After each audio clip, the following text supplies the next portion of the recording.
Bapak Ibu, selamat pagi. Puji nama Tuhan, pagi hari ini kita diberikan kesehatan, diberikan sukacita dan sejahtera untuk kita kembali datang beribadah ke rumah Tuhan. Kita akan memulai ibadah kita pagi hari ini. Sebelum kita mulai, saya undang Bapak Gembala untuk membuka dalam doa pembukaan.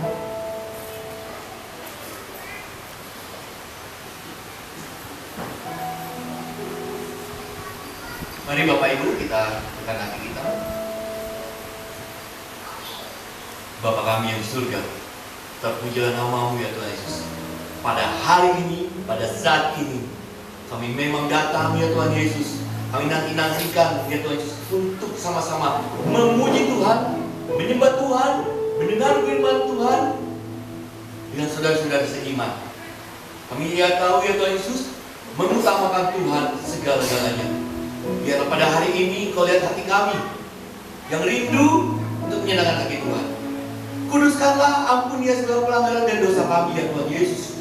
Sucikan kami. Haleluya Tuhan. Jauhkan kami daripada yang jahat ya Tuhan Yesus, sehingga ada nama Tuhan selalu dalam hidup kami. Kami berdoa ya Tuhan sebagai saudara kami dalam perjalanan. Kau tuntun mereka tempat ini agar kami dapat bersama-sama menyenangkan hati Tuhan. Kami serahkan kebaktian ini dalam tangan pengasihan-Mu. Nama Tuhan dimuliakan. Dalam nama Tuhan Yesus kami berdoa mengucap syukur. Haleluya. Amin. Puji nama Tuhan, saya undang Bapak Ibu untuk kita bangkit berdiri. Kita akan masuk dalam hadirat Tuhan. Kita akan menyembah Tuhan. Kita akan pujian, mulia, sembah Raja mulia. Bagi Yesus segala puji, hormat, dan kuasa. Haleluya Tuhan.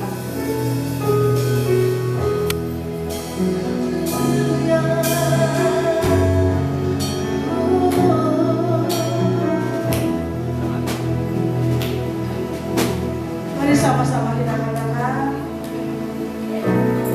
mulia, sembah Raja mulia. Bagi Yesus,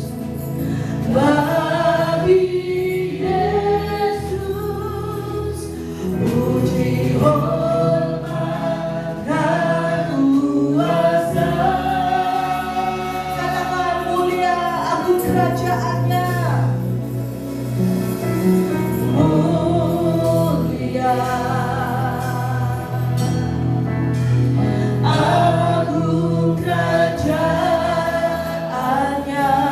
Dari surga datang untuk, dari surga datang untuk senang umatnya.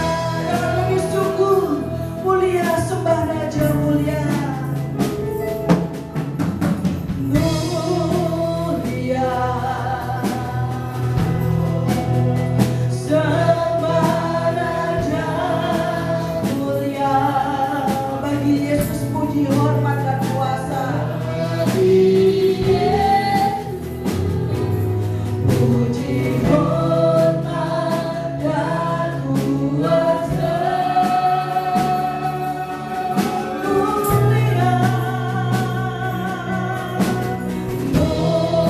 mulia, agung kerajaannya.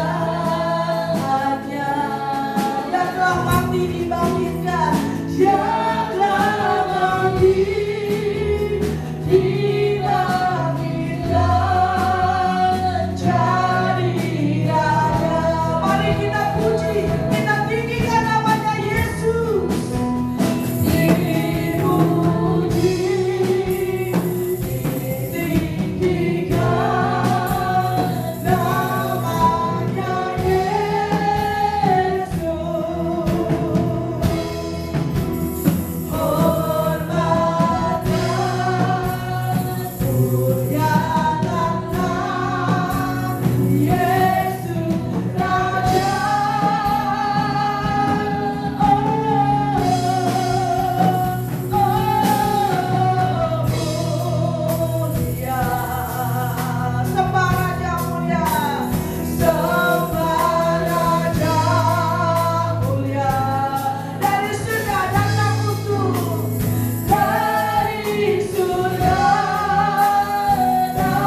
Haleluya Yesus.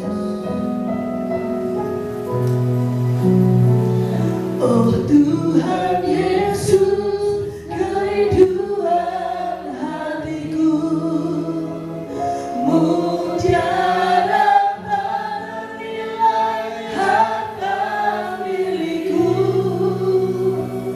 keindahanmu memudahkan dunia, di mataku Engkau bermulia. Oh Tuhan Yesus, kerinduan hatiku, mutiara ternilai harta milikku, keindahanmu memudahkan dunia, di mataku Engkau bermulia. Mari kita angkat tangan kita. Oh Tuhan Yesus, kerinduan hatiku, mutiara ternilai harta milikku,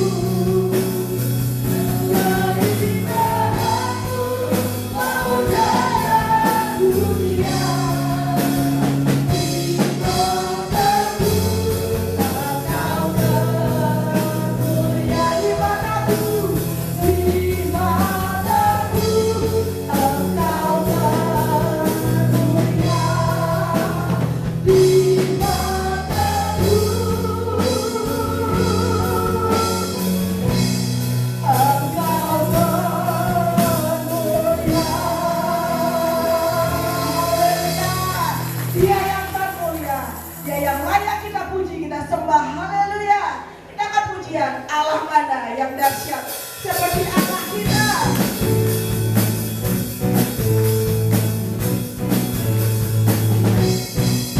Allah mana yang besar seperti Allah kita, Allah mana yang dahsyat seperti Allah kita. Dia kuat dan penuh kuasa, tiada Allah yang seperti. Sekali lagi, Allah mana? Allah mana yang dahsyat seperti Allah kita. Dia kuat dan penuh kuasa, tiada Allah yang seperti. Yang kuasa, jiwa yang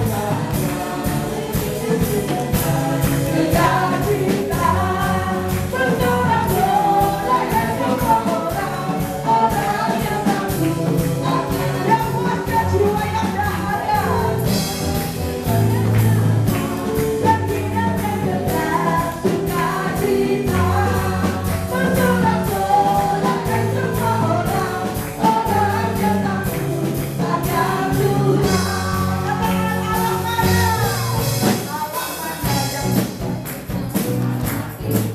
Allah mana yang dahsyat seperti Allah kita. Dia kuat dan penuh kuasa, tiada Allah yang seperti. Yang kuasa,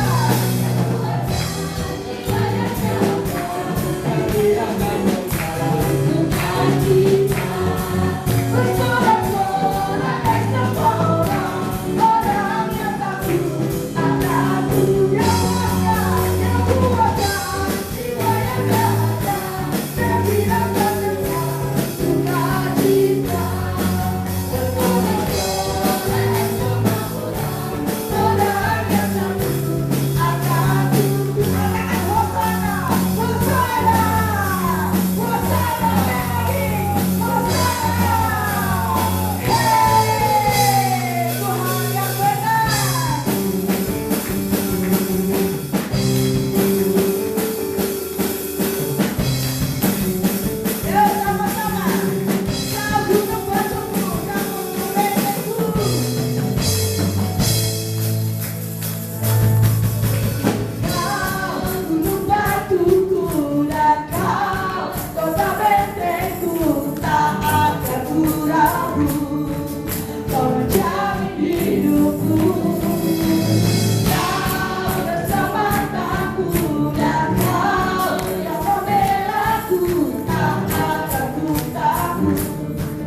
Shalom. Shalom. Pada pagi hari ini saya kembali diberikan kesempatan untuk membawakan sebuah cerita. Kali ini cerita saya berjudul tentang Raja Segala Raja. Ada seorang pegolf terkenal diundang Raja Saudi Arabia untuk bermain dalam sebuah turnamen golf. Pegolf tersebut menerima undangan itu dan sang raja menerbangkan pesawat jet pribadinya untuk menjemput pegolf Amerika tersebut. Mereka bermain golf selama beberapa hari dan menikmati saat menyenangkan. Sementara pegolf itu naik ke atas pesawat untuk kembali ke Amerika Serikat, saatnya dia pulang, sang raja menghentikannya dan berkata, "Saya ingin memberikan kepada Anda sebuah hadiah karena Anda sudah mau datang sejauh ini dan membuat waktu ini begitu istimewa. Apapun yang Anda inginkan, apakah yang dapat saya berikan kepada Anda?" Karena selalu bersikap sopan, pegolf itu menjawab, "Oh, mohon jangan berikan saya apapun. Anda telah begitu ramah kepada saya. Saya telah mengalami waktu yang menyenangkan. Saya tidak dapat meminta apapun lagi." Sang raja bersikeras, ia berkata, "Tidak, saya bersikeras memberikan kepada Anda sesuatu supaya Anda selalu mengingat perjalanan Anda ke negeri kami." Saat pegolf itu menyadari bahwa raja itu memang bersikeras, ia berkata, "Baiklah, baik. Saya mengoleksi tongkat golf. Mengapa Anda tidak memberikan saja saya sebatang tongkat golf?" Kemudian dia naik pesawat dan pada perjalanan pulang, si pegolf ini tidak bisa sambil bertanya-tanya tentang tongkat golf seperti apa yang akan diberikan raja tersebut kepada dia. Ia membayangkan bahwa itu adalah sebatang tongkat golf yang terbuat dari emas murni dengan ukiran nama dia mungkin, atau tongkat yang bertahta berlian dan permata. Lagi pula ini merupakan sebuah hadiah dari Raja Saudi Arabia yang kaya akan minyaknya. Itu menurut si pegolf. Saat pegolf itu tiba di rumah, ia memperhatikan kotak pos dan layanan paket setiap hari untuk melihat jika tongkat golfnya sudah datang. Akhirnya beberapa minggu kemudian ia menerima sepucuk surat dari Raja Saudi Arabia itu. Pegolf profesional Amerika tersebut mengira bahwa hal itu aneh. "Di mana tongkat golfku?" ia bertanya-tanya.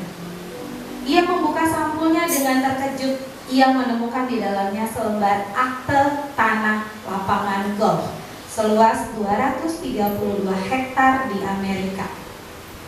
Wah, kadang-kadang Tuhan berpikir lain dari Anda dan saya pikirkan. Kita melayani Raja Segala Raja. Kita melayani Tuhan yang Maha Tinggi. Dan impian Tuhan bagi kehidupan Anda jauh lebih besar dan baik dibandingkan dengan apa yang Anda dapat bayangkan saat hari ini. Firman Tuhan yang melandasi cerita saya 1 Korintus 15 ayat 58.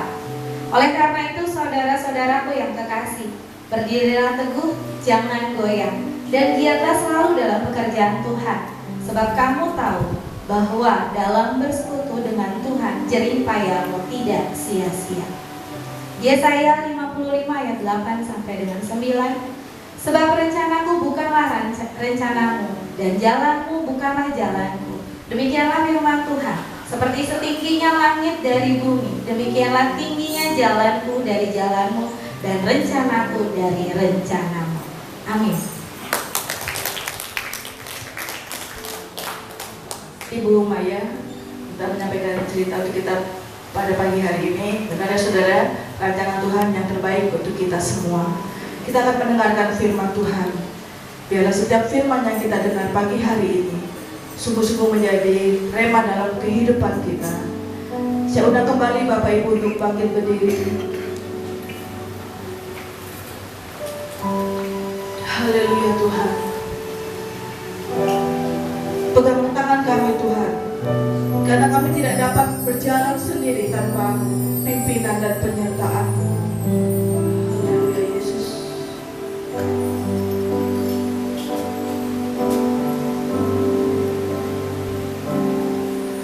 Yesus pegang erat tanganku, ku tak dapat hidup di luar kasih-Mu, Bapa. Jangan tinggalkan aku, Engkau Allah selama ku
Jangan tinggalkan kami anak-anak-Mu.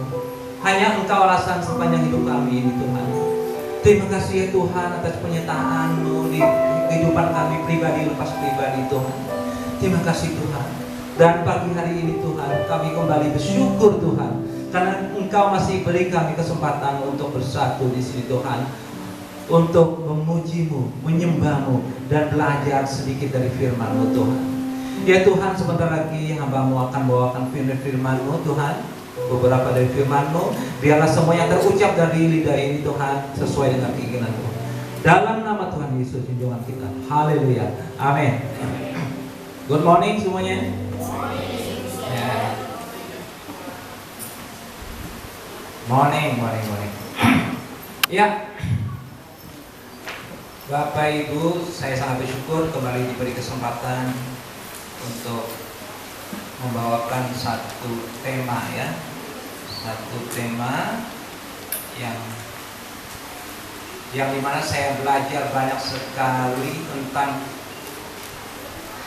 suatu yang menurut saya wow banget lah ya. Bapak Ibu, oleh karena role model kita hari ini, pagi ini, apa itu role model? Tokoh panutan kita adalah seorang Nehemia ya. Nehemia ini siapa? Ini tokoh yang sangat penting dalam pembentukan kembali ya, berdiri kembali tembok Yerusalem ya. Dari situ ada baiknya kita sebelum ke topik usah kita kembali sedikit, flashback sedikit tentang sejarah ya kan, sejarah tentang tembok Yerusalem ini ya. Ini Bapak Ibu, seperti kita ketahui, pembangunan kembali tembok Yerusalem yang telah dihancurkan oleh seorang raja Babilonia yang sangat terkenal pada waktu itu adalah seorang raja yang namanya Nabukadnezar II. Ya. Nabukadnezar II, ya kan? Nah, ada mungkin kita akan berpikir kenapa ya Nabukadnezar begitu berambisi untuk menghancurkan tembok Yerusalem itu. Nah, di sini, setelah saya teliti berapa firman Tuhan dan berapa nubuatan, akhirnya sampailah satu kesimpulan bahwa mengapa dan apa penyebab kehancuran tembok Yerusalem itu terjadi. Apa? Tahu Bapak Ibu? Pemicunya adalah ketegangan tempur orang-orang Israel. Nah, seperti kita ketahui, bangsa Israel terkenal ketegangan tempurnya, ya. Dan sebagai reminder, seperti kita sering dengar, ini kata-kata bijak sering mengatakan begini, ya. Our stubbornness is one of our bad attitudes, ya. Ketegaran tengkuk kita, kekerasan kepala kita itu salah satu sikap buruk kita. Betul ya? Kenapa? A person with stubbornness is very resistant toward change. Kalau kita keras tengkuk, susah untuk belajar, susah untuk menerima input, susah untuk diajari, ya, susah untuk menerima perubahan. Akhirnya, ya satu, on. Ya. Nah, kembali ke tadi, sikap buruk ini, maksud saya sikap buruk bangsa Israel ini ternyata berdampak luar biasa ya. Nah, seperti yang tertulis di Ulangan 9, saya akan bacakan buat Bapak ya. Ulangan 9 ayat ke-13. Ini bangsa Musa ya. Ya. Ini Tuhan sendiri mengatakan. Ya. Apa namanya? Tuhan berkata kepada ini. Lagi Tuhan berfirman kepadaku, ya. Telah kulihat bangsa ini dan sesungguhnya mereka adalah bangsa yang tegar tengkuk. Dan saya bacakan lagi Ulangan 31 ayat 27. Sebab aku, ya, ini ya, saya ulangi. Sebab aku mengenal kedegilan dan tegar tengkukmu. Sedangkan sekarang selagi aku hidup bersama-sama kamu sudah menunjukkan kedegilanmu terhadap Tuhan, ya. Terlebih lagi nanti sesudah aku mati. Itu kata Musa, ya. Dan kalau kita lihat beberapa dari Daud, ya, dari Yesaya, dari Zakaria, Yeremia, Yehezkiel, semua ayat-ayat yang senada itu sudah ada. Dan masih ada lagi beberapa, ya. Ini luar biasa, ya. Jadi ketegaran untuk kebebalan itu, ya, itu sangat memicu sesuatu masalah terjadi, ya. Jadi sehingga kita akan dibawakan suatu sejarah raja-raja. Ini ada baiknya kita tahu sedikit, ya, tentang sejarah raja-raja Israel. Coba slide pertama, ya. Ini ya. Ini slide pertama ini tentang raja-raja kerajaan Israel yang masih bersatu. Cuma 3 gitu, ya. Saul yang dipilih Tuhan, tapi coba sebentar karena Saul berubah, akhirnya Tuhan memilih Daud.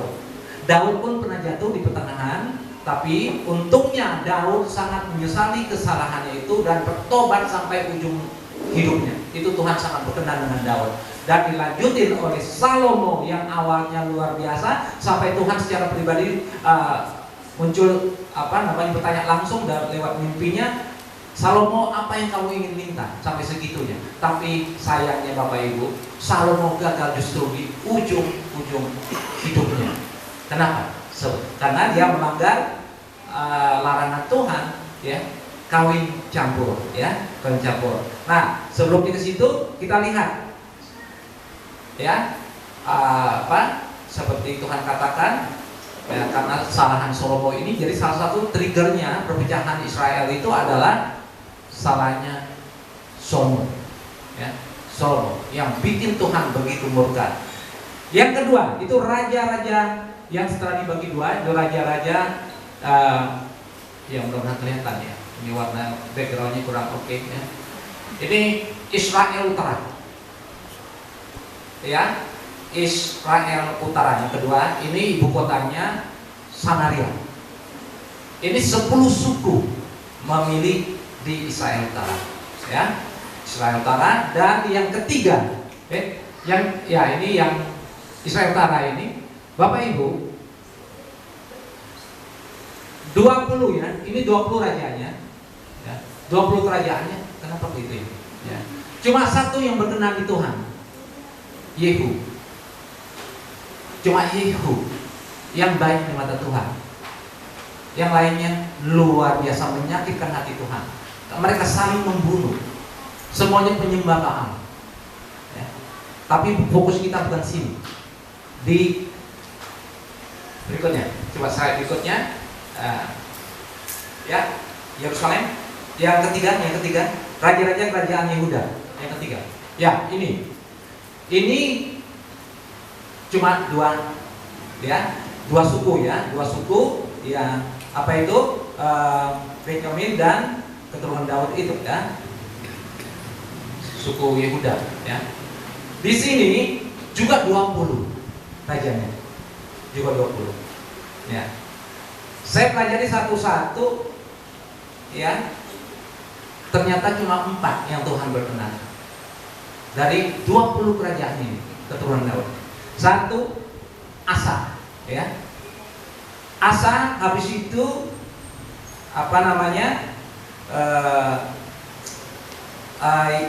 Yosafat, ya, Yosafat ya anaknya Asa, ya. Terus ketiga Hizkia, dan satu lagi yang namanya Yosia. Cuma 4 yang menurut Tuhan penerus Daud, ya. Yang lainnya mengerikan, penyembah Baal, ilah-ilah lain. Dari mana asalnya? Seperti yang Salomo lakukan, mereka kawin campur. Padahal jelas Tuhan melarang itu, ya. Nah, kita tidak fokus ini. Kalau kita bicara ini maka lebar itu, karena kita cuma sekedar membawa kita ke arah topik awal aja. Kita harus tahu sedikit. Nah, tentang ada lagi 2 raja yang menarik perhatian yang sering kita dengar dari di kerajaan Israel Utara ini. Ada satu yang paling mengerikan menurut saya. Dia ini adalah Raja Ahab, ya. Raja Ahab ini yang terburuk, ya, di antara 20 raja-raja di Israel Utara. luar biasa. Ya. Dan bagaimana dengan Yehuda? Yehuda pun ada. Ahaz pun tidak kalah prestasi buruknya ini. Prestasi buruknya luar biasa. Dia menyembah Baal begitu rupa dan membakar anaknya sekalipun untuk menyembah Baal. Ya. Penyembahan. Ya. Ini luar biasa karena mengikut Salomo, ya. Salomo kawin campur, ya. Beberapa istri-istrinya jadi banyak sekali. Ya, Salomo ini seperti kita tahu dia juga penyembah yang saya tahu Dewi Asitoret ini dewinya orang Sidon, dewa Milkom, dewa Molok itu Milkomnya apa? Milkom itu atau dewa nasionalnya orang Amon lah kira-kira. Nah, terus dewa Molok juga orang Kanaan, orang Amon juga menyembah ini, dan terus dewa Amos, ya, ini dewa orang Moab. Ini semua karena pengaruh dari istri-istrinya yang kawin campur tadi. Ya. Anak Fir'aun pun dikawinin sama Salomo. Itulah pemicu membuat Tuhan akhirnya memakai seorang raja Nebukadnezar II untuk menghancurkan, memberi pelajaran ke orang-orang Yerusalem yang sebelumnya dibangga-banggakan dengan Tuhan. Tuhan dipilih oleh Tuhan. Ini luar biasa membuat kita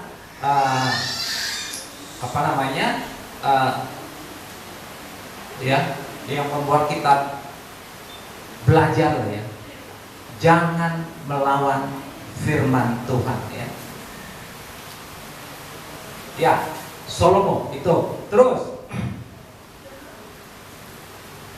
mari kita baca bareng-bareng 1 Raja-Raja 11 ya.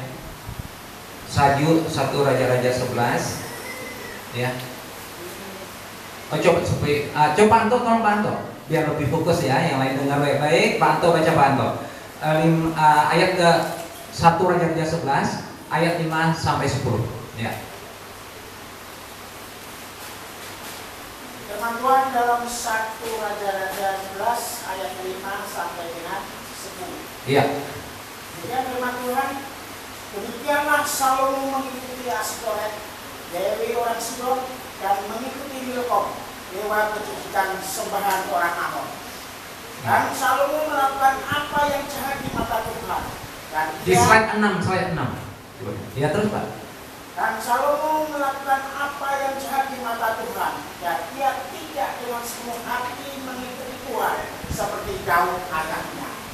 Iya. Pada waktu itu Salomo mendirikan bukit pengorbanan bagi Kamos, dewa kejujukan sembahan orang Moab, di gunung di sebelah timur Yerusalem, dan bagi Molok, dewa kejujukan sembahan Bani Amon.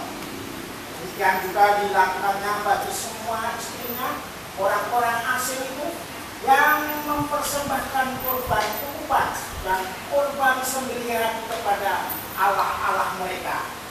Sebab itu Tuhan menunjukkan murkanya kepada Salomo, sebab hatinya telah menyimpang daripada Tuhan Allah Israel yang telah 2 kali menampakkan diri kepadanya, dan yang telah memerintahkan kepadanya dalam hal ini supaya jangan mengikuti Allah-Allah lain, akan tetapi ia tidak berpegang pada yang diperintahkan Tuhan.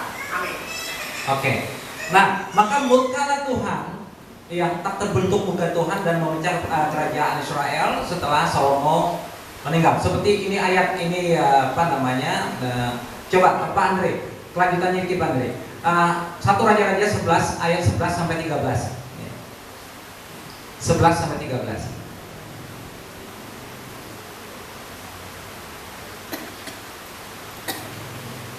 1 Raja-Raja 11 ayat yang ke-11.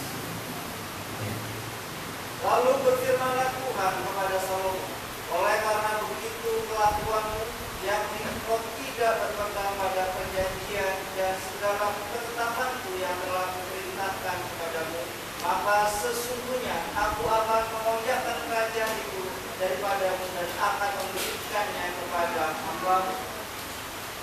Ayat 12. Hanya pada waktu hidupku ini aku belum mau melakukannya, oleh karena Daud ayah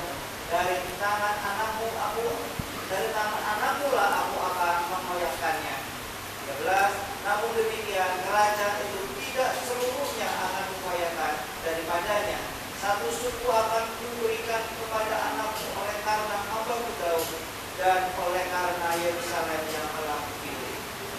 Iya. Ini akhirnya Tuhan mengizinkan Nebukadnezar untuk mengoyak Yerusalem begitu rupa. Ya. Nah, sekarang kita mulai belajar, ya. Kita belajar bagaimana coba ke slide 7, coba lihat slide 7. Nah, ini Bapak Ibu sebagai tambahan, ya. Slide 7. Ya. Sampai segini saya catat, ya. Sejarah mengatakan Yerusalem itu dikepung sampai 23 kali. Diserang sampai 52 kali. Ya, direbut kembali 44 kali dan dihancurkan 2 kali. Yang kita bicara itu yang pertama, Nebukadnezar. Nanti pun zaman Romawi ada, ya, di abad 70 Masehi. Itu pun terjadi. Ya, ini kebegalan ketegangan tengkuk orang-orang Israel yang menyebabkan ini. Nah, coba topik kita sekarang, ke topik, ya. Kita ke topik langsung. Nah, yang berjudul di slide 11, ya, bersaksi di marketplace. Ya, biar cepat. Bersaksi di marketplace. Marketplace-nya apa maksudnya di sini? Ya. Marketplace di sini yang artinya ya profesi, pekerjaan, apa? Kegiatan rutin kita. Ya. Itu marketplace di sini. Nah, kalau bersaksi di marketplace artinya kita bersaksi, kesempatan bersaksi di lingkungan pekerjaan kita, profesi kita, ya. Itu maksudnya, ya. Nah, kalau begitu, nah seperti kita ketahui sejarah mengatakan waktu kita kembali ke si Nehemia tadi. Nehemia itu waktu itu dia adalah seorang juru minum seorang raja, Artaxerxes. Artaxerxes itu raja Persia yang telah mengalahkan Babilonia waktu itu, ya. Dia sangat berkuasa. Bapak Ibu harus tahu, sebagai juru minum seseorang, walaupun raja tahu persis dia orang Yahudi, dia tahu seorang Nehemia ini sangat tauhid, ya, sangat beriman kepada Tuhannya, ya. Tapi Artaxerxes sangat senang dengan dia dan mempercayakan dia untuk mengatur semua minuman raja, tamu-tamu raja segala macam. Dan saya pelajari juga ternyata itu bukan satu profesi ecek-ecek, tapi profesi yang sangat-sangat ditunjuk oleh raja pribadi karena itu sangat bersangkut paut dengan keselamatannya dan setiap hari bertemu, ya. Nah, kalau dari situ kita tahu bahwa Nehemia itu punya marketplace waktu itu. Kalau dia mau saksi cuma sekedar di kerajaan itu, ya. Ketika saudaranya yang bernama Hanani datang ke keraton Susan namanya, ya, keraton Susan. Keraton Susan itu di kota Susan. Keraton Susan ini adalah keraton yang dibentuk begitu rupa sehingga kalau ada keadaan emergency, kerajaan semua orang penting pergi ke sana untuk bertahan, ya. Nah, di situ Nehemia ditugas waktu di sana ketemulah temannya, saudaranya yang Hanani tadi bersama beberapa orang Yahudi datang ke sana untuk memberi kabar yang sebenarnya apa yang terjadi di Yerusalem. Ketika Nehemia mengetahui apa yang terjadi di sana lewat saudaranya ini, dia langsung menangis tersusudu. Dia benar-benar berdoa, berpuasa berhari-hari. Itu sangat menyedihkan dia. Kita tahu setelah Nebukadnezar menyerang kerajaan Yerusalem, ya, itu orang-orangnya sebagian besar ditawan, ya, ditawan dibawa ke Babilonia, ya, dibawa. Cuma beberapa orang-orang yang diperlukan untuk mengerjakan kayak perkebunan segala macam yang dibiarkan tinggal di sana di Yerusalem. Dan intimidasi itu berlarut-larut terjadi, ya, berlarut-larut terjadi sampailah masa kerajaan Kores, Raja Kores. Raja Kores ini adalah raja Babilonia juga, ya, Raja Babilonia. Disitulah Kores memberi izin orang-orang Yahudi boleh pulang, ya. Tetapi ya boleh pulang ke Yerusalem untuk membenahi lah ibaratnya. Tetapi intimidasi begitu terus menerus terjadi, ya, terus terjadi sehingga tidak maksimal. Sampailah masa Babilonia jatuh dari kerajaan Persia, dan di tangan Artaxerxes inilah semuanya baru maksimal, ya. Begitu suatu hari ketika Raja Artaxerxes melihat kenapa Nehemia begitu sedih, murung, ya kan? Ditanya, Nehemia, apa yang terjadi dengan engkau? Kata Nehemia, kenapa saya tidak sedih? Nenek moyang saya, tempat leluhur saya, ya, perkuburan leluhur saya di Yerusalem dihancurkan begitu rupa. Saudara-saudara saya diintimidasi begitu rupa, ya. Dan dia sang raja langsung tertarik. Apakah kamu ingin kembali ke sana? Berapa lama kamu akan pergi ke sana? Ya. Ini artinya apa? Artinya Tuhan mendengar doanya Nehemia. Di dalam doa Nehemia, nanti kita akan bahas dikit-dikit yang ini, dia mengatakan, ya Tuhan, pakailah orang ini, maksudnya raja, ya, Raja Artaxerxes, untuk memberi saya izin. Akhirnya terpanggillah Raja Artaxerxes ini dan memodali Nehemia untuk balik ke Yerusalem, ya. Itu tidak mudah. Itu dimodali pergi sana, dan marketplace-nya si Nehemia bertambah. Tadinya cuma lingkungan raja-raja situ, dan kembali ke Yerusalem dia ketemu semua orang, leluhur-leluhur mereka di sana, yang apalagi yang masih hidup, dikumpulkan semua dan menceritakan tentang rencananya dan dukungan Tuhan Artaxerxes, ya.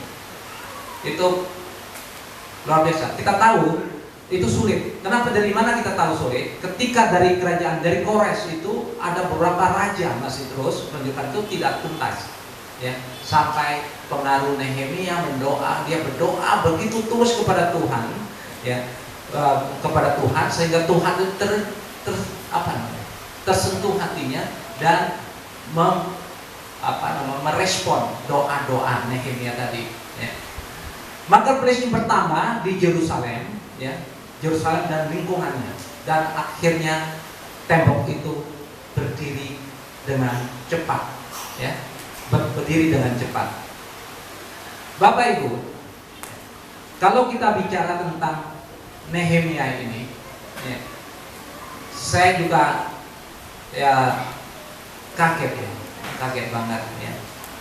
Nah, ini kenapa seorang Nehemia begitu dihargai Tuhan sehingga Tuhan itu benar-benar menjawab semua doa-doa dia. Itulah inti dari bahasan kita hari ini, ya. Tuhan itu ingin kita meniru apa yang dilakukan seorang Nehemia, ya. Meniru semua apa yang dilakukan Nehemia, ya. Nah, itu yang harus kita pelajari, ya. Oke. Sekarang Bapak Ibu, tujuan kita untuk bersaksi di marketplace itu apa sebenarnya?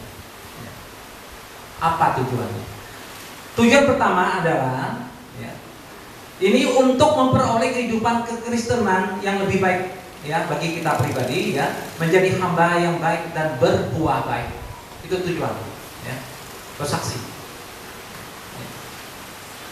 Kita baca coba Matius 3, ya. Matius 3 ayat ke-8. Sudah ketemu Bapak Ibu? Matius 3 ayat ke-8. Ya. Terlalu kecil, ya, nggak kelihatan. Ya, kita baca Matius 3 ayat 8. Jadilah hasil sesuai dengan pertobatan. Ini siapa yang bicara? Yohanes Pembaptis. Yohanes Pembaptis mengatakan ini kepada siapa? Orang-orang Farisi dan orang-orang Saduki pada itu datang ingin minta Yohanes Pembaptis untuk membaptiskan mereka. Ini sangat menusuk bagi mereka. Kita tahu dong orang-orang Saduki, orang Farisi bagaimana. Mereka itu sombong dengan penghafalan ayat-ayat firman-Nya. Ya. Yohanes Pembaptis tahu persis itu. Bukan itu maksud Tuhan. Ya. Ya. Jadi harus jadi hasilkanlah buah yang sesuai dengan pertobatan. Harus gitu ya. Terus yang kedua, tujuan kita untuk bersaksi di marketplace adalah untuk menjadi contoh yang baik, ya, berkehidupan yang mencerminkan Kristus. Kita dengan bangga mengatakan I am Jesus followers. Saya anak Kristus. Tapi tabiat kita jauh dari seperti yang diinginkan Kristus. Tidak boleh. Kalau kita masih begitu, kita belum layak untuk bersaksi. Apa yang mau disaksi? Ya. Harus. Itu kita benar-benar saya mengajak. Ini pembelajaran besar buat saya pribadi tentunya untuk belajar di Nehemia. Ya. Terus yang ketiga, untuk memuliakan Tuhan, memuliakan Allah, tentu ya. Ini pasti ujungnya. Kita baca di 1 Korintus 10. Oke, coba kita baca dulu yang tadi, yang belum ya, supaya lebih oke. 2 Korintus dulu coba. 2 Korintus 3 ayat yang kedua. Yang poin kedua tadi, untuk jadi contoh yang baik tadi, ya. Kita baca. Saya ulangi, ayat 2 Korintus 3 ayat yang kedua. Ayat yang kedua. Ya.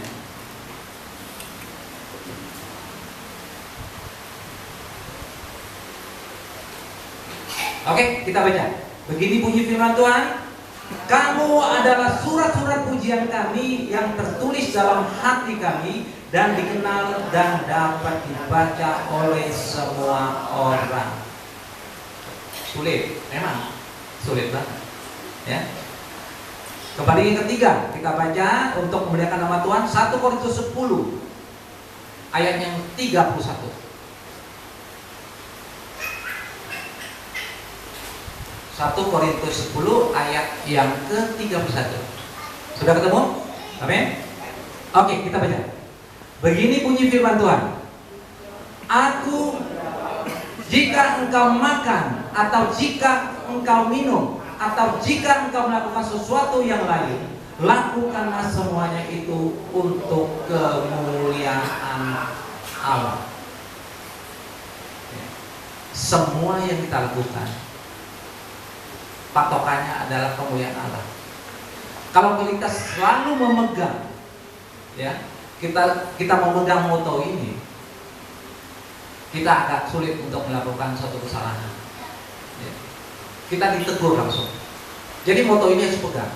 Apapun yang kita lakukanlah untuk, ya, misalnya kayak gini, Tuhan, saya mau ini, tapi apakah akan mengganggu kemuliaan-Mu Tuhan? Ya.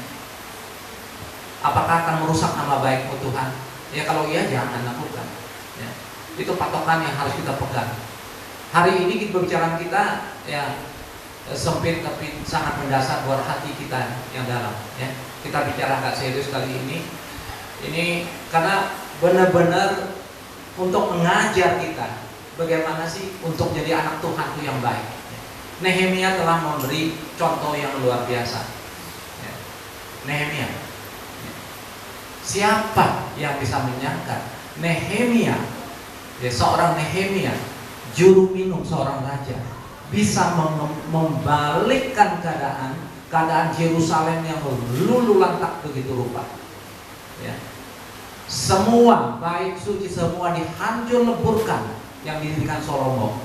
Tanahnya ditanduskan Tuhan. Ya. Orangnya cerai-berai. Banyak diangkat ke Babelonia sono sebagai tahanan. Itu sangat menyedihkan. Tapi seorang Nehemia bisa menggerakkan Tuhan begitu rupa untuk menggerakkan hati raja, ya, Artaxerxes untuk membantunya, mendukungnya. Ya, itu.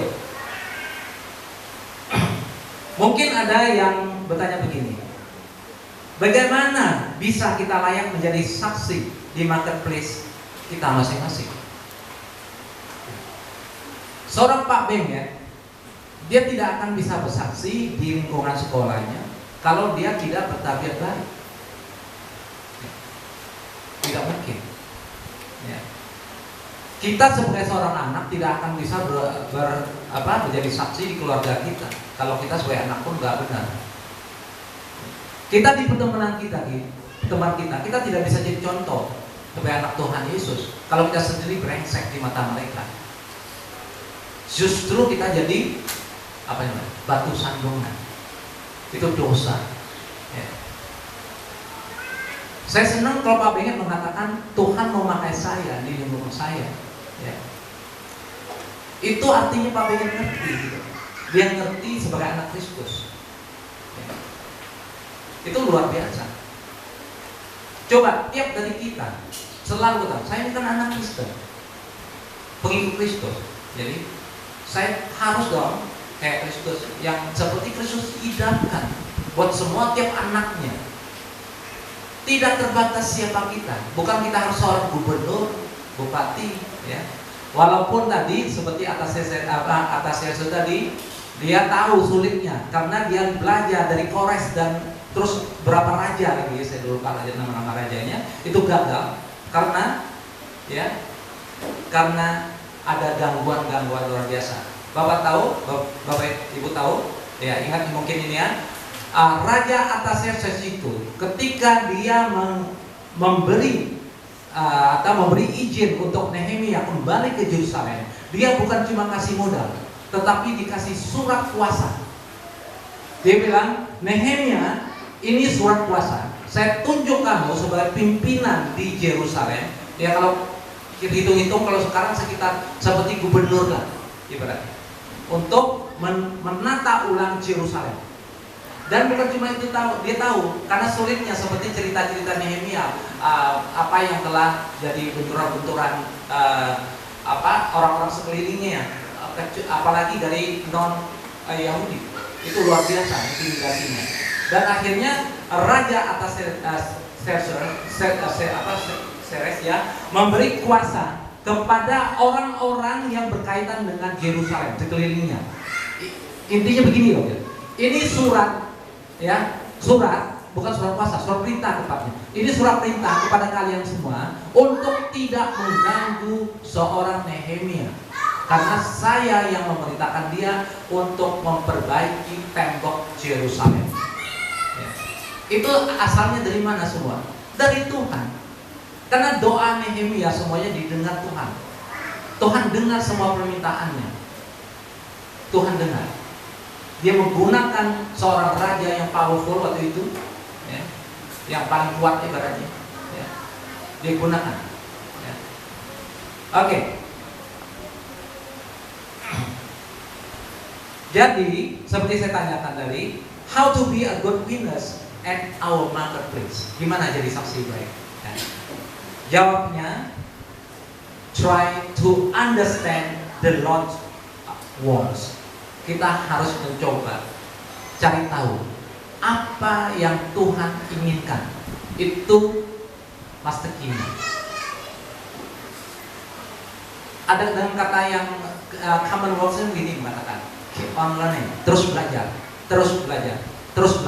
Waktu belajar itulah kita mencari tahu apa sih yang Tuhan mau, ya, yang ingin kita lakukan. Dengan kata lain, kalau kita tidak pernah baca kita jarang baca Bible, artinya kita jarang belajar dan susah untuk mengerti sepenuhnya apa yang Tuhan inginkan kita lakukan. Ya. Jadi harus kita lakukan itu, ya. Kita baca di Efesus 5 ayat yang ke-17. Kita baca di Efesus 5 ayat yang ke-17.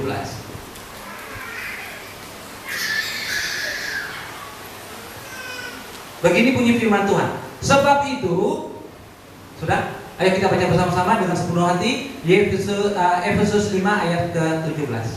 Sudah? Ya. Sebab itu janganlah kamu bodoh, tetapi usahakanlah supaya kamu mengerti kehendak Tuhan. Ya. Ya, kembali. Ayo kita ke pokok bicara, ya.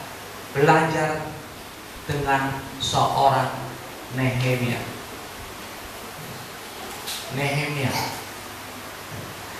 Nehemia itu bukan seorang rasul, bukan seorang nabi, tapi pengaruhnya luar biasa dipakai Tuhan. Kenapa? Alasan Tuhan. Di sini kita belajar. Ya.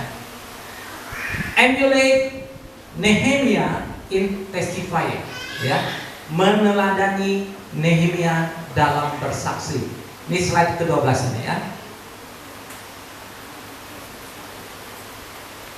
Satu yang harus kita lakukan, pelan-pelan kita harus belajar ini, mempersiapkan kerohanian dengan berdoa dan berpuasa. Seperti kita ketahui, ada beberapa hal yang sulit untuk kita selesaikan dan memang harus kita berpuasa. Ya.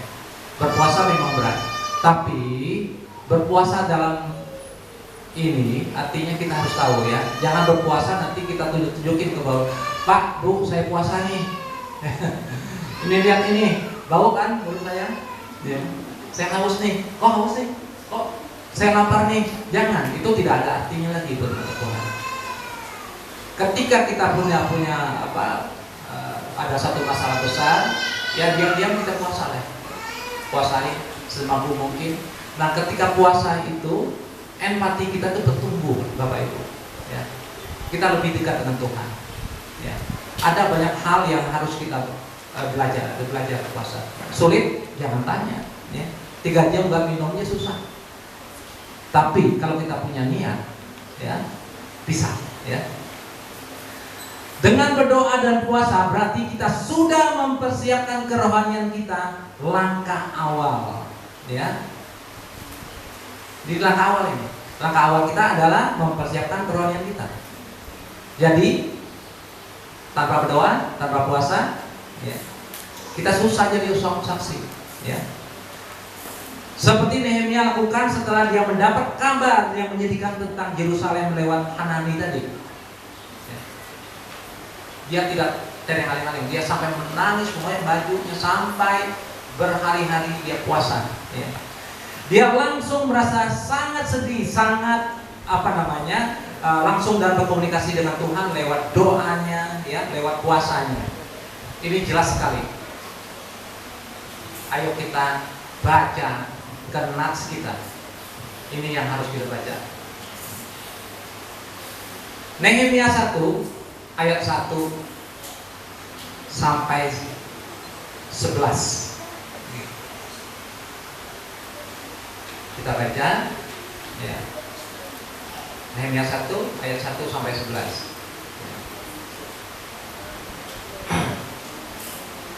Ayo. Ayat yang pertama. Baca.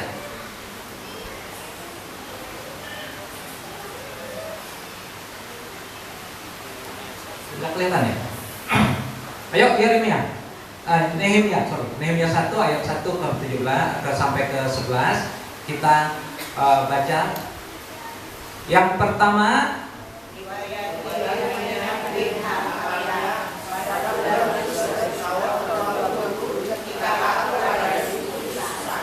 ya,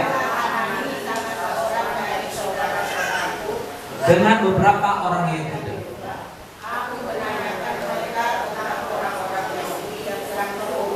yang terhindar dari penawar dan tentang Yerusalem.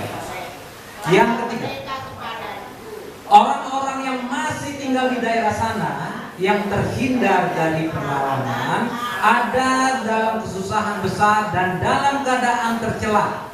Tembok Yerusalem telah terbongkar dan pintu-pintu gerbangnya telah terbakar. 4.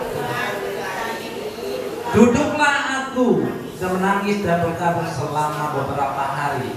Aku berpuasa dan berdoa kehadiran Allah semesta langit. Yang kelima, ya Tuhan Allah semesta langit, Allah yang maha besar dan dahsyat, yang berpegang pada perjanjian dan kasih setianya terhadap orang yang kasih kepadanya dan tetap mengikuti perintah-perintahnya. Yang keenam, berikanlah teladanmu dan bukalah matamu dan dengarlah doa hambamu yang sekarang kupanjatkan kehadiratmu siang dan malam bagi orang Israel hamba-hambamu itu dengan mengaku segala dosa dan kami orang Israel telah lakukan terhadapmu.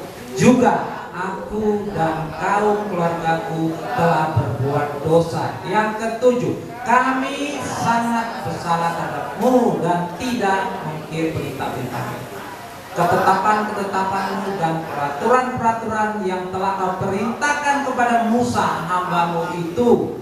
Kedelapan, ingatlah akan firman yang kupesan kepada Musa hambamu itu, yaitu bila kamu berubah setia, kamu akan kucerai beraikan di antara bangsa-bangsa. Yang kesembilan, tetapi bila kamu berbalik kepadaku dan tetap mengikuti perintah-perintahku serta melakukannya, maka sekalipun orang-orang buanganmu ada di ujung langit, akan kukumpulkan mereka kembali dan dibawa ke tempat yang telah kupilih untuk membuat namaku diam di sana. Kesepuluh, dan mereka ini hamba-hambamu dan umatmu yang telah kau bebaskan dengan kekuatanmu yang besar dan dengan tanganmu yang kuat. Yang ke-11, ya Tuhan, berikanlah telinga kepada doa hambamu ini dan kepada doa hamba-hambamu yang rela takut akan namamu,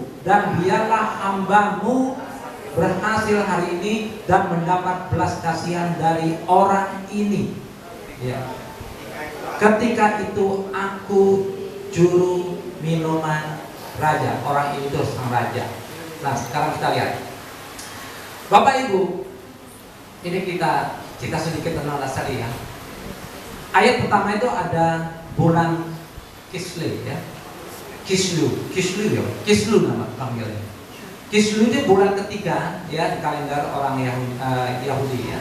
Itu bulan ketiga. Terus seperti tadi saya sudah terangkan, di situ ada namanya Puri Susan ya. Puri Susan ini kalau nggak salah dulu Daniel pun pernah tinggal di sana. Ada berapa ratu atau apa namanya pernah di sana ya. Nah itu benteng atau istana tempat raja dan tentara mengungsi dalam keadaan darurat ya. Nah itu di tempat itu didirikan oleh Xerxes. Xerxes itu Raja Ahasveros I atau panggilannya Xerxes. Ya, ini orang tuanya ya Artaxerxes tadi yang mendirikannya. Oke. Nah, ini ya. Bapak Ibu, apa yang kita lihat dari nats ini? Ya. Tuhan itu melihat kepercayaan dan ketergantungan seorang Nehemia kepadanya. Dia lihat waktu Nehemia berdoa, dia merasakan itu. Itu poin pertama yang membuat Tuhan bergerak ya.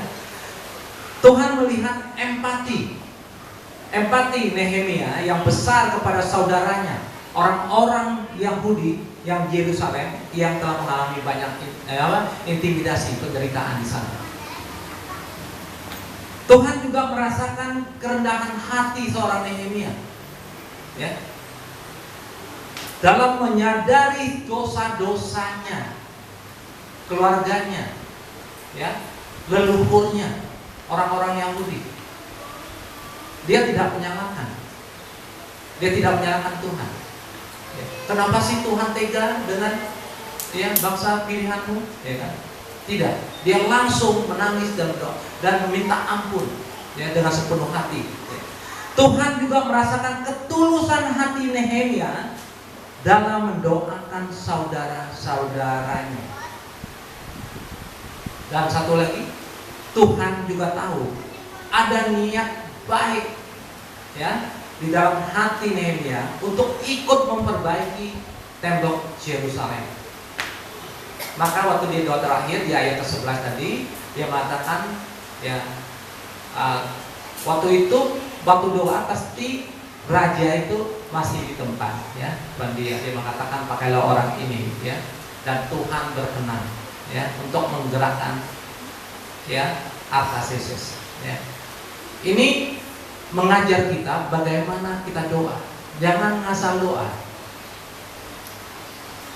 Jangan doa sebelah, otak sebelah kemana nggak tahu. Tidak boleh. Ya. Doa benar-benar doa. Ya.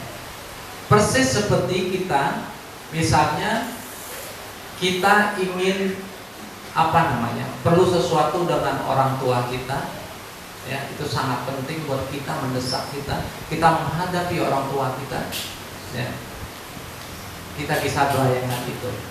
Apalagi seorang Tuhan yang punya otoritas tunggal, siapapun, apapun tidak bisa menghalangi dia. Apa yang diinginkan tetap ya, apa yang ingin direncanakannya akan terjadi, apapun yang akan menjadi keputusannya akan terjadi juga. Itulah otoritas Tuhan yang tak terpenuhi.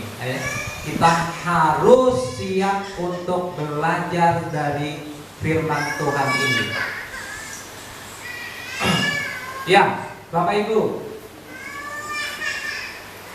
mari kita kembali ya mengingatkan apa yang harus kita lakukan ya. Yang harus kita lakukan dalam hal ini ya, saya akan bacakan kembali ke ayat Nehemia 1 ayat 8-9. Begini bunyi firman Tuhan. Ingatlah akan firman Tuhan yang kupesankan pada Musa hambamu itu, yakni bila kamu berusaha setia, kamu akan kucerai beraikan berubah setia maksudnya dia. Bila kamu berubah setia, kamu akan kucerai beraikan di antara bangsa-bangsa. Tetapi bila kamu berbalik kepadaku dan tetap mengikuti perintah-perintahku serta melakukannya, maka sekalipun orang-orang buanganmu ada di ujung langit, akan kukumpulkan mereka kembali dan kubawa ke tempat yang telah kubeli untuk membuat namaku diam di sana.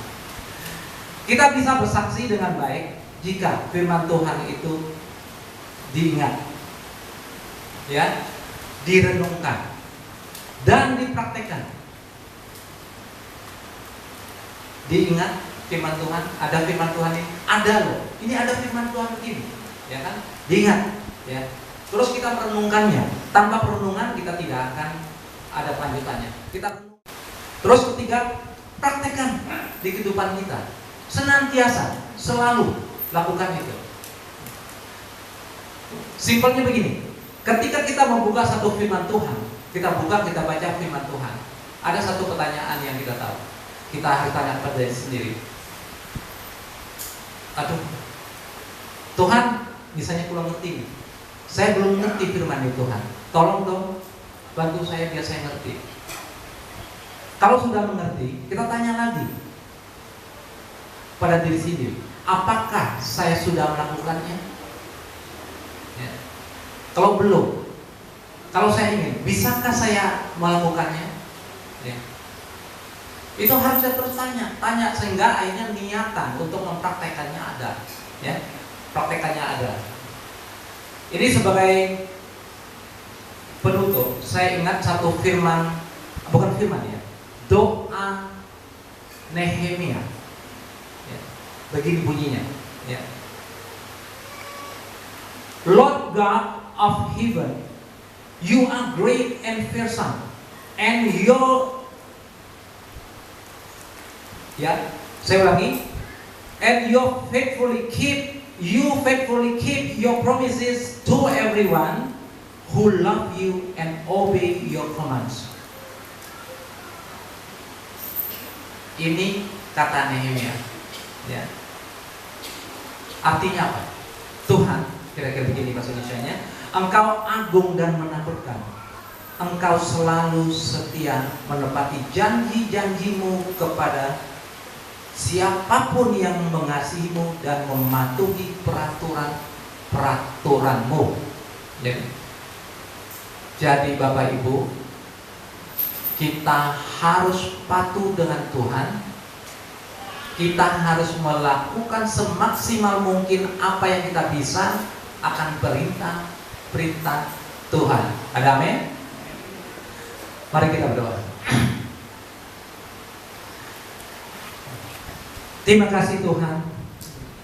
Kami sudah diberikan kesempatan untuk belajar dari seorang tokoh Nehemia. Ya.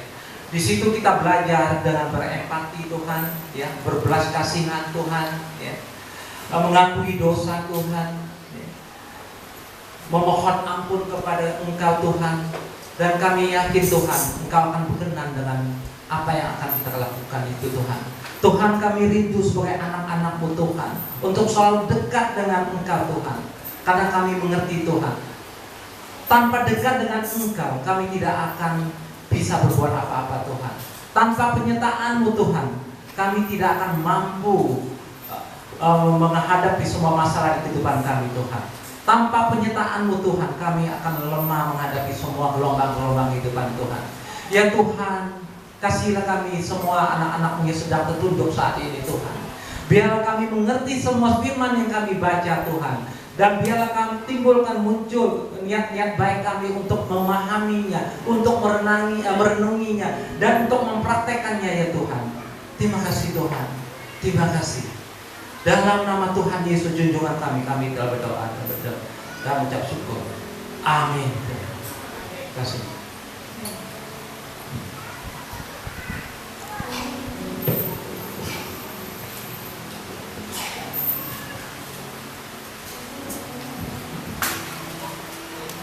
Terima kasih kepada Pak Husen yang telah menyampaikan firman Tuhan pada pagi hari ini untuk kita semua. Biarlah firman yang sudah kita dengar, dimanapun kita berada, kita menjadi saksi Kristus melalui perkataan kita, melalui perbuatan kita, dan melalui hidup kita. Kita akan memberikan persembahan.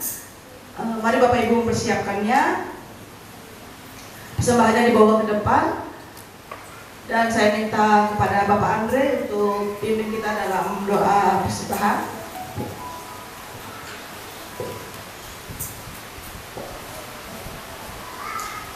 Mari kita tundukkan kepala kita.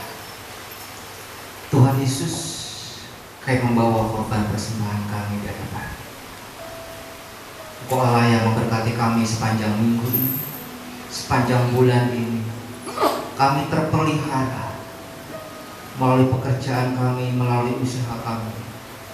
Itu hanya sarana, karena sesungguhnya tangan kanan-Mu lah yang menuntun tangan kanan kami ya Tuhan, untuk kami melewati setiap kehidupan kami. Terima kasih untuk sepanjang minggu ini, karena berkat-Mu melimpah atas hidup kami. Ini ucapan syukur kami Tuhan, persembahan kami, ucapan syukur kami, persepuluhan kami bawa dalam hadirat-Mu. Terlebih daripada semua Tuhan, inilah tubuh jiwa roh kami untuk hormat dan kemuliaan Tuhan. Terpujilah nama Bapa, kami memberikan dengan sukacita, karena Engkau Allah yang memiliki hidup kami. Dalam nama Tuhan Yesus Kristus kami berdoa dan mengucap syukur. Haleluya. Amin. Amin. Jangan lelah bekerja di ladangnya Tuhan.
silakan kepada hambanya.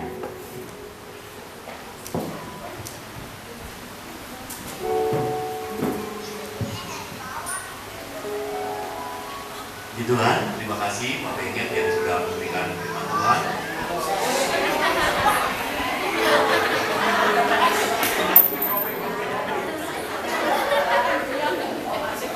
Habis caranya sampai Pak Benget ngajar, jadi saya hanya kayak pengajar juga ya, sering ingatan ya. Mohon maaf Pak Husen, Pak Benget, mohon maaf saya tarik lagi perkataan saya. Pak Husen, terima kasih. Luar biasa, Bapak Ibu. Menjadi orang dipercaya itu sangat menyenangkan. Amin. Amin. Saya punya anak didik saya di pedalaman Alkitab. Dua yang sudah bekerja, dua-duanya dipercaya dengan apa? Diberi kunci kantor. Itu berarti apa? Diberi kepercayaan. Ya. Saya juga ingin Bapak Ibu juga dipercaya oleh Tuhan. Suatu ketika seperti Petrus punya kunci kerajaan surga juga. Ini ya kunci rumahmu ya. Saya juga ingin kalian juga punya kunci kehidupan yang dipercaya Tuhan. Amin. Amin. Ya. Setelah Bapak Ibu dipercaya oleh Tuhan, Bapak Ibu akan diberi hati untuk melihat orang-orang yang tertindas. Setelah Bapak Ibu punya pengetahuan akan kebenaran, punya ilmu, maka Bapak Ibu akan diberkati untuk memberkati. Ya. Nah, makanya Nehemia sangat luar biasa. Diberkati Tuhan, doa-doanya dijawab karena doa-doanya nggak minta kerajaan, dia minta bagaimana umat pilihan Tuhan itu dipulihkan lagi. Begitu juga dengan kita. Saya juga mengajar anak-anak yang berdalam Alkitab, kamu jangan minta harta benda, tapi mintalah hikmat seperti Salomo, mintalah hikmat dari Tuhan supaya kita bekerja dengan baik. Yang kiranya firman Tuhan menginspirasi kita, dan tidak hanya menginspirasi tapi menggerakkan hati kita untuk dekat kepada Tuhan, supaya kita sebagai orang-orang yang dipercaya oleh Tuhan untuk menjalankan perintahnya. Amin. Hari Selasa kami akan mengadakan kebaktian lansia.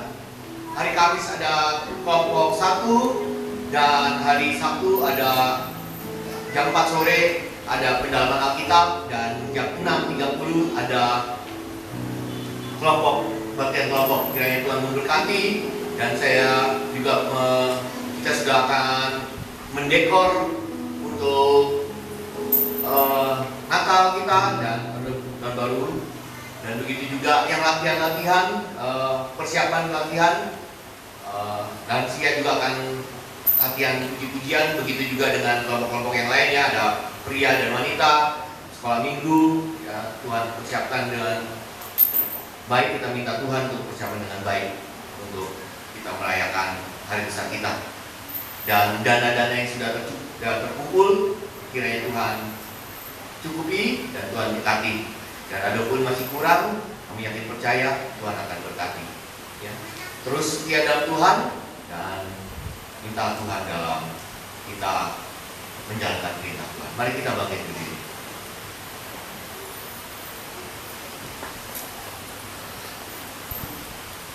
Terima kasih Tuhan atas firman Tuhan, atas Pak Husen yang telah mempersiapkan diri dengan baik. Kiranya nama Tuhan dimuliakan. Tokoh Nehemia yang Tuhan ajarkan bagi kita patut dipercaya. Saat kita dipercaya oleh Tuhan, kita akan diberi perintah untuk menjalankan. Itu adalah kehormatan kami bisa menjalankan firman Tuhan. Terima kasih ya Tuhan Yesus.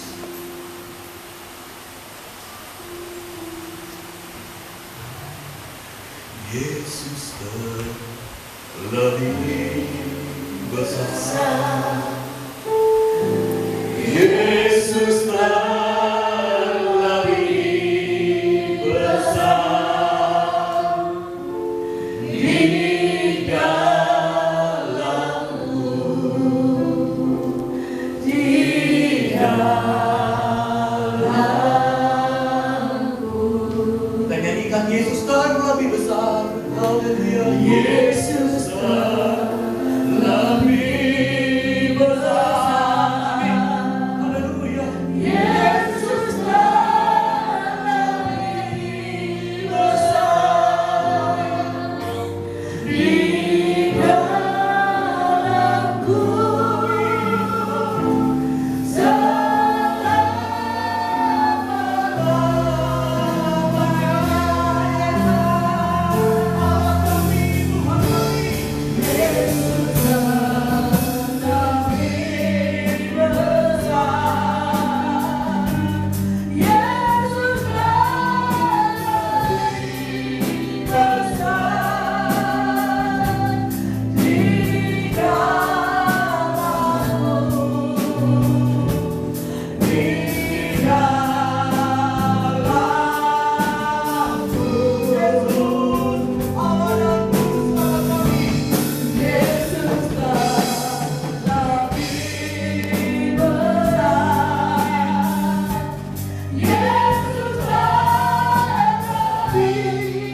dalamku selama-lamanya. Terima kasih ya Tuhan Yesus. Jamah kami ya Tuhan Yesus. Terima kasih atas kebenaran firman-Mu. Kami akan melakukan yang terbaik yang Tuhan sudah berikan kepada kami. Pekerjaan kami akan lakukan terbaik. Pendidikan kami akan lakukan terbaik. Pelayanan kami lakukan terbaik. Terima kasih atas keluarga yang ada pada kami. Syukur. Tuhan lihat sakit penyakit yang ada pada kami, yang kami rasakan pada saat ini. Engkau boleh angkat Tuhan Yesus. Kami izinkan Tuhan mengangkat sakit penyakit kami. Tuhan, kami inginkan dipulihkan. Ada sakit-sakit hati akan pahit, Tuhan boleh cabut Tuhan. Kami memberikan pelepasan, pengampunan untuk diri kami, sehingga kami dapat menyayangi diri kami. Kami memberikan kasih kami kepada diri kami. Terima kasih ya Tuhan Yesus. Terima kasih Engkau telah mengampuni, menyayangi kami. Syukur. Terima kasih Engkau pulihkan darah-Mu, bilur-Mu menyembuhkan kami. Syukur. Tuhan, kami juga mempunyai keinginan, kami punya cita-cita, kami punya kerinduan, kami punya harapan. Tuhan mohon, Tuhan dengar segala keluh kesah kami. Tuhan mohon dengar segala permohonan kami. Naikkan pada Tuhan segala permohonan-Mu padanya. Cita-citamu, keinginan pada Tuhan. Dan percayalah, Tuhanlah yang empunya langit dan bumi. Tuhanlah yang empunya, ya Tuhan Yesus, begitu banyak jalan untuk kami tempuh, untuk menjalani hidup ini. Syukur. Tuhan Yesus memberkati kita dan melindungi kita. Tuhan Yesus menyinari kita dengan wajah-Nya dan memberi kita kasih karunia. Tuhan menghadapkan wajah-Nya kepada kita dan memberi kita damai sejahtera. Ya Allahku, ya Bapakku, berkatilah pekerjaan kami, usaha kami, dan pendidikan kami. Ya Tuhan Yesus, Gembalaku yang baik, pimpinlah langkah kami kemanapun kami pergi dan arahkan ke jalan yang benar. Gada dan tongkat-Mu itulah yang menghibur kami dalam perjalanan di dunia ini. Ya Roh Kudus, penghibur kami. Ya Roh Kudus, pencerah kami. Wujudkanlah segala cita-cita kami. Wujudkanlah segala ide-ide dalam pemikiran kami, menurut kemuliaan-Mu saja. Berkat Abraham, Ishak, dan Yakub ada pada kami. Tutur kata kami dan tingkah-Mu kami mencerminkan firman Tuhan dan membawa jiwa-jiwa untuk memuliakan nama Tuhan. Yang percaya menerima berkat, mari kita sama-sama katakan amin.